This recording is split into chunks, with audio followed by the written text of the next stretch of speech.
Hello guys, j'espère que vous allez bien. Ça fait très longtemps que je n'ai pas publié de vidéos sur YouTube. En fait, moi, je sais pas. Je reviens après 10 ans d'absence. Bon, je rigole quand je dis 10 ans, je dramatise un peu, mais ça fait quand même longtemps. Hmm. Mais bon, c'était pour une bonne cause. Voilà. Qui dit nouvelle vidéo, dit nouveau concept. Déjà, ce concept, on l'appellera café noir. C'est comme si vous êtes posé avec votre ami autour d'une table, une tasse de café, et vous papotez, vous faites les commères. Vous voyez un peu, ça va être ça le délire en fait. Donc, pour ceux qui ne me connaissent pas, moi c'est Madina. J'ai débuté sur YouTube il n'y a pas longtemps du tout. Alors, je vous invite à vous abonner, s'il vous plaît, à aimer, liker, partager mes vidéos, s'il vous plaît. Ici, on parle de tout, on vit tout, travel, lifestyle, vlog, tout en fait. Bon, faites pas attention à ça. Dans cette vidéo, je vais vous raconter l'histoire d'une personne qui est venue me voir, partager son histoire avec moi et elle veut que je la partage avec vous. Donc, allez vous chercher une tasse de café, si vous voulez, de thé, un verre de jus comme moi, parce que j'ai mon verre de jus, cela, du bissap, ça est là. Je me suis bien équipée. Attachez bien vos ceintures parce que il y aura beaucoup de rebondissements. Et cette histoire, franchement, quand j'ai écouté cette histoire, et j'ai failli m'évanouir, hein. J'ai failli m'évanouir. Bon, je vais pas trop vous spoil. Vous-même, vous allez voir, en fait. Vous allez voir. C'est l'histoire de Aïcha, 24 ans, et de Bamba, 25 ans. Ils se sont connus au lycée et depuis, bah, ils se lâchent plus. C'est deux personnes qui s'aiment éperdument et ils ont décidé de se marier. Tout le monde était content, leur famille très heureux d'apprendre cette nouvelle-là. Aïcha, elle était tellement heureuse parce qu'elle attendait que ça. Elle attendait que ça. Bamba, c'est la personne qu'elle aime le plus. Elle n'a jamais été en couple auparavant. Du coup, Bamba, c'est son premier amour et tout. Elle rêvait de faire un grand mariage avec une robe de princesse, une grande salle. Et c'est ce qui s'est passé. Ils ont fait un grand mariage. Il y avait plein d'invités. Elle avait mis 3 tenues, 3 belles robes. Franchement, elle était magnifique. Après le mariage, tout se passait très bien. Ils ont aménagé ensemble et tout se passait super méga bien. Bamba, il avait son travail, Aïcha aussi. Mais 6 mois après, Aïcha, Aïcha tombe enceinte. Et elle était tellement, mais tellement heureuse parce qu'elle attendait que ça en fait.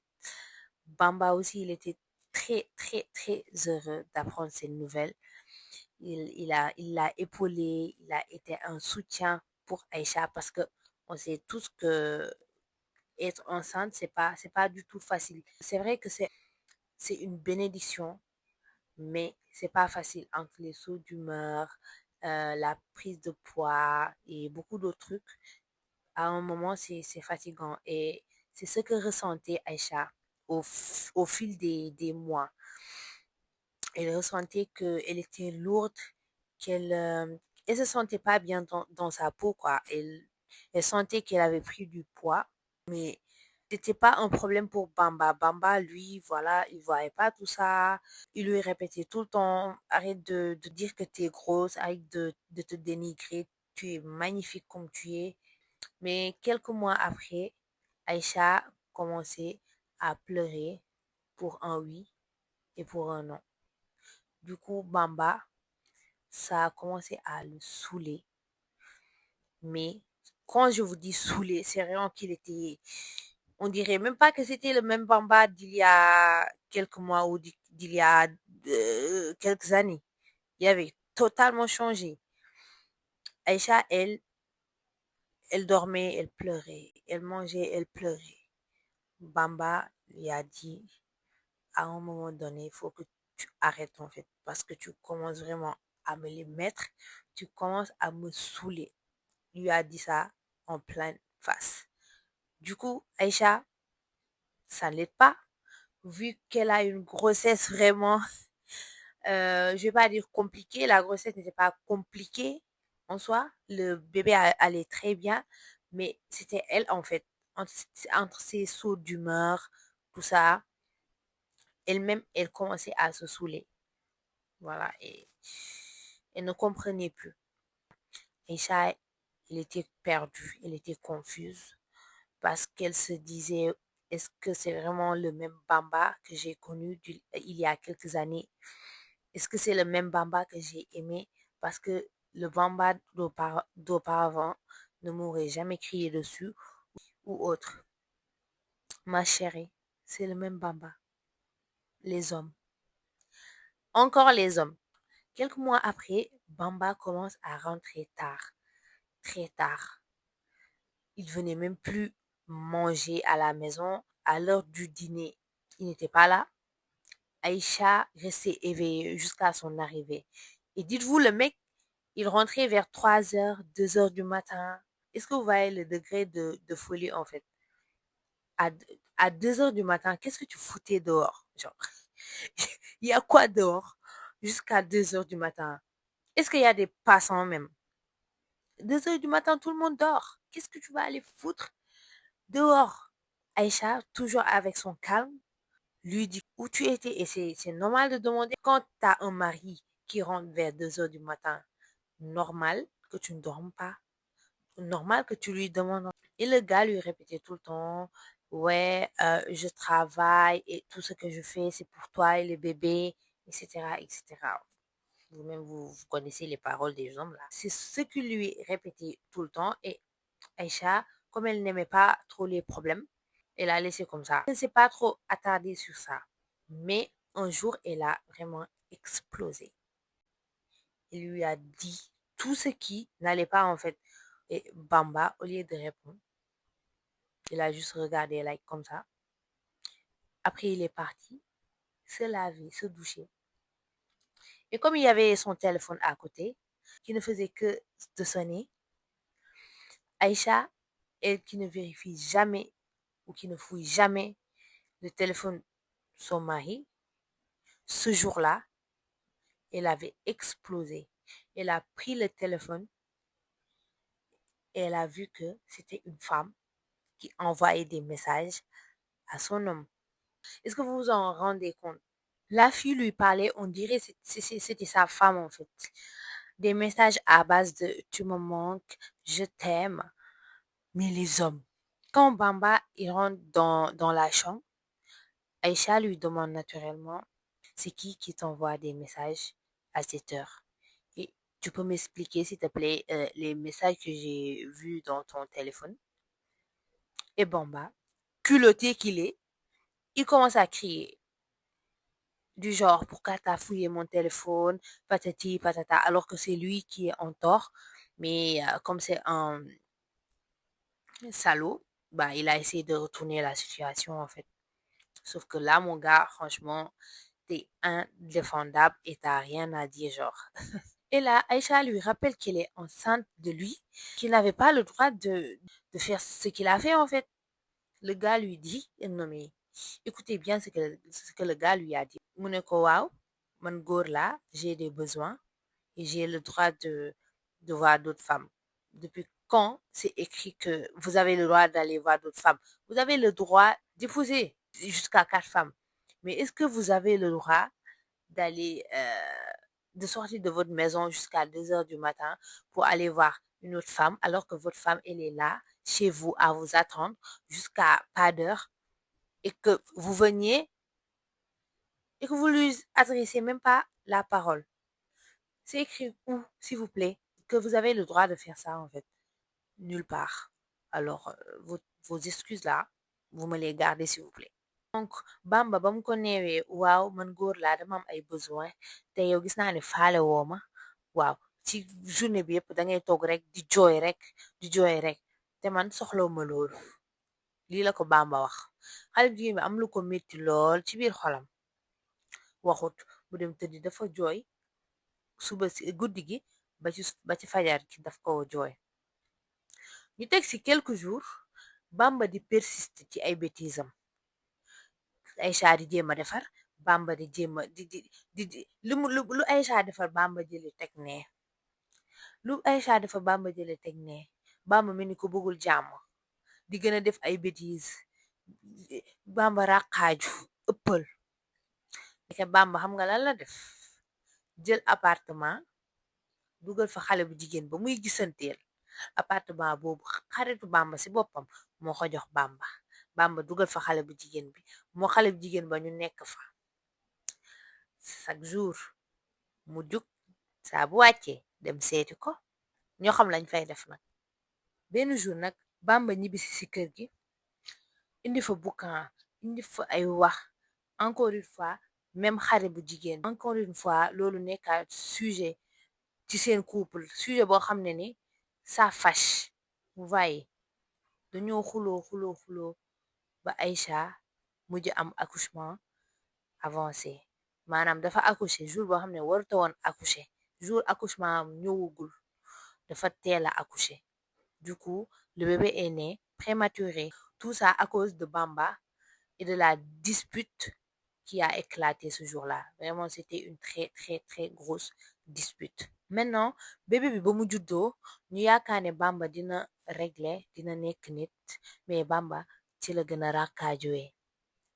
te si dafa hypocrite ndax da doon dugal statut naan oui ma femme ma fierté ma famille ma fierté dugal boppam photo Aïcha ak bébé bi hypocrite rek yow boo nekkee ci kër gi nga def sa lu ne weng boo demee ci nit ñi mais du yow di jaay jullite di jaay baax di jaay bëgg sa jabar bëgg sa famille te doo ci dara yaa gën a jubbantiku poto lampe bi nekk suñu buntu kër rek la woo di dem jamono di dox 1 mois après xale bu jigéen bi Bamba doon génnal ci suuf yónnee Aïcha message xam nga loolu ci audace la bokk audace ak yebaate ak réew mu yónnee ko message ne ko waaw Bamba ba tey bàyyeegu la faseegu la Bamba def ni ma woon booy accoucher mu lay fase lii la yónnee Aïcha am lu ko métti torop torop torop torop torop parce que déjà dundatul bànneex ci néegu sëyam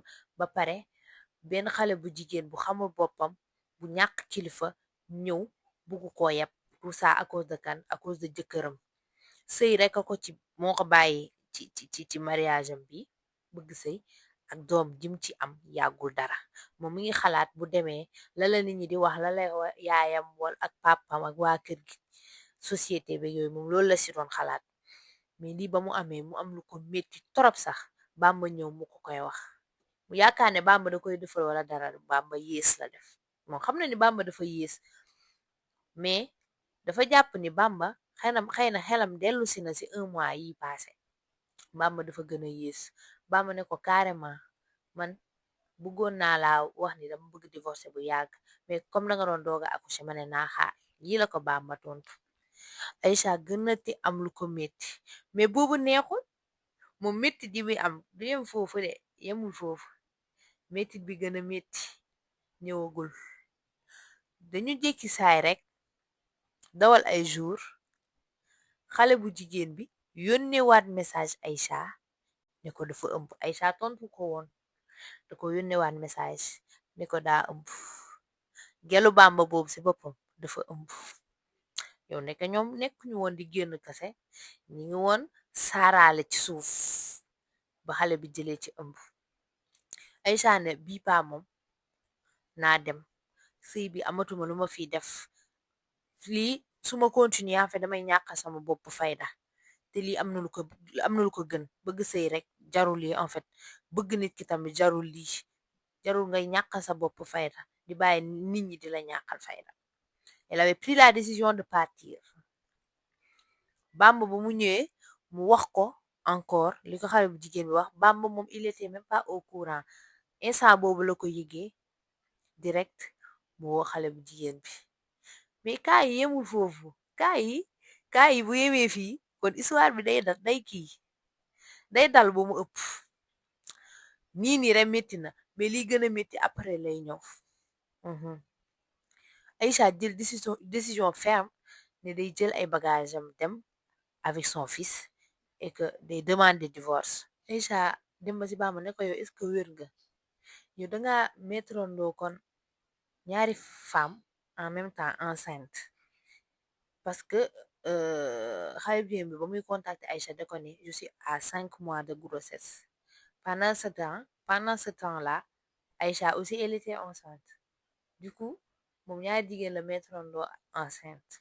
Aïcha am lu ko metti dajale ay bagage am ba mu baax woo yaayam ne ko yaay expliqué ko wax ko lim koy wax yaayam mooy yaay yooyu noonu nga xam ne ni mooy ñoom sëy yàggee lañuy sëy ay waa danga fay seey ay yooyu noonu foofu la ne moom yaay ji ne ko bul génn bul génn sa sëy bi Aïcha ji wax kaw wax suuf xooma jëm kaw jëm suuf wax ba sonn yaay ji ne ko toogal yaay ji wax ba Aïcha ne na day toogaat Aïcha jël ay bagaasam toog mais dane du adressé parole Bamba day bàyyi Bamba àdduna ak alaxira après moom dina xam lu muy def ak doomam mais divorce moom dina ko def Aïcha moom lii la wax dane pour l'instant day bàyyi affaire yi daal waaye day divorcé noonu ci beneen côté bi ndeke gelu Bamba bi moom dem na di dem defi test de grossesse am bi ci médecin pour gën a être sûr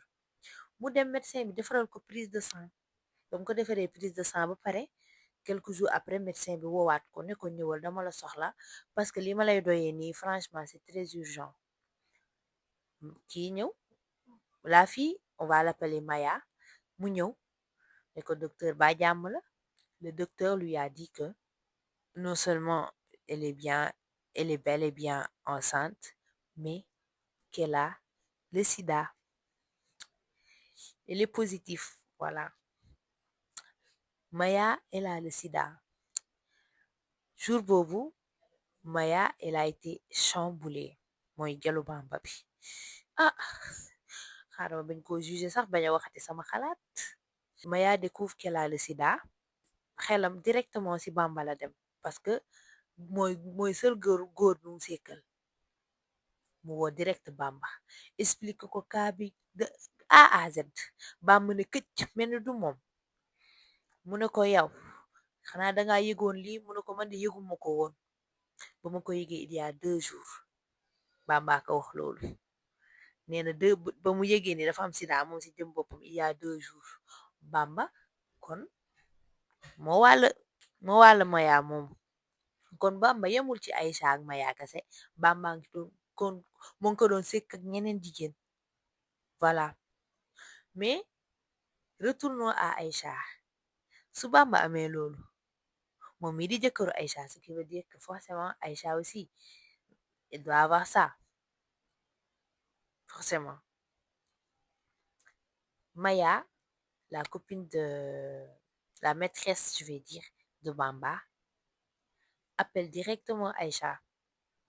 Aïcha elle avait pas enregistré son numéro elle l'avait même bloqué même pour ne plus recevoir ces messages débiles mais Maya dafa jël beneen numéro woo Aïcha ba mu ko nee man la diw Aïcha da ko yuuxu ne ko la nga may doyee yow bugguma xam yow la kan bugguma la sa lijjanti dama bëgg nga bàyyi ma bañ na ko dama la bloqué je t'ai bloqué de partout juste pour ne pas te voir juste pour ne pas que tu m'envoies des messages en fait reste à ta place.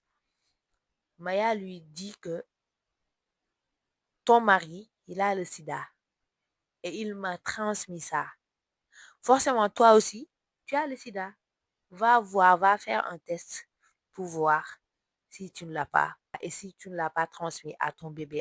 Aïcha jour boobu àddunam dafa tukki parce que nee na moom ko métti ji mu doon dund yëpp ci sëy bi deke jeexul am na leneen lu si dolli seekuwaat muy wàllum sida bi Aïcha am lu ko métti Aïcha jour boobu noonu xaru rek la bëggoon xaru dee ak ray Bamba loolu rek la bëggoon mais après elle s'est ressaisie mu ne xam naa kii dafa bëgg yàq sama xel bëgg pour ma génn kër gi pour moom mu ñëw te xamul ni maa ko gën dama bëgg dem man instant yi bëgguma sa toog ci kër gi mu xamul loolu mais mu ngi toog xelam mi ngi ñaaw mu ne bàyyil ma dem defi test mu dem defi test effectivement elle a le sida directement moom ci doomam la doon xalaat ndax wàllu ko doom docteur bi ne xool doom bi yooyu noonu yëpp ñu def yooyu yëpp doomam amul dara mais moom dafa am sida et c'est là vraiment que Aïcha a réuni tous ses bagages et elle a quitté la maison avec son fils.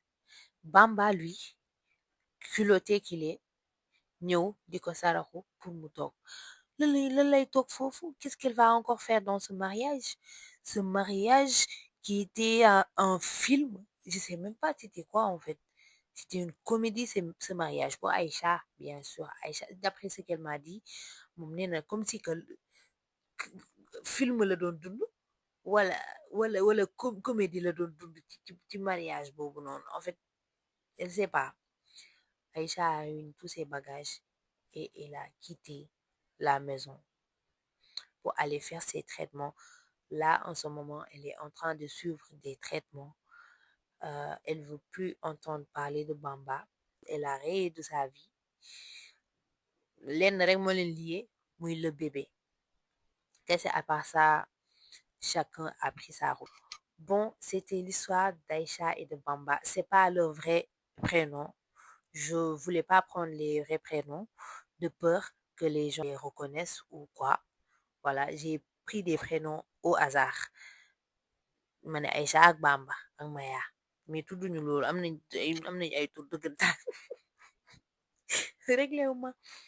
Bon, là, elle voulait partager son histoire. Franchement, je la félicite parce que c'est pas facile aussi.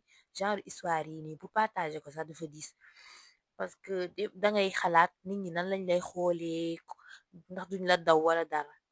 Mais elle a eu le cran de raconter son histoire. Et franchement, moi, je la félicite. Man, li may wax rek mooy, je trouve que elle a pris la bonne décision. Si j'étais elle, je serais partie depuis très très longtemps. Je m'en fous de ce que peuvent penser les gens. Je m'en carre même.